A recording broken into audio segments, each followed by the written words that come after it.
tikuvchiman, tikuvchilik qilaman deyish, SMM shikman, mobilografman, targetologman, marketologman, psixologman deyishni oldida juda ham oddiy, oddiy tikuvchi o'zi oylik ravishda odamni xayoliga birdan mashinka oldida atelyeda переделка qilib o'tirgan ayol kishi juda ham ko'pchilikni ko'z oldiga ana shunday obraz namoyon bo'ladi.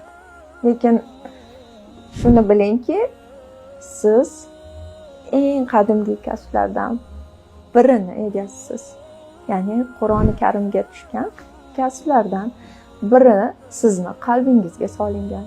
Biz odamlarni avratini yopish bilan shug'ullanamiz. Bu juda ham katta savob ish. O'shaning uchun tikuvchilikka befarq qaramang. Kasbingizni avvalambor shu kasbingizni hurmat qiling, kasbingizni seving, o'zingizni hurmat qiling.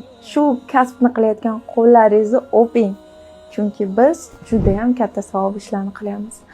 Bu videoni tikishga motivatsiyasi so'nib qolganlarga yuborib qo'ying.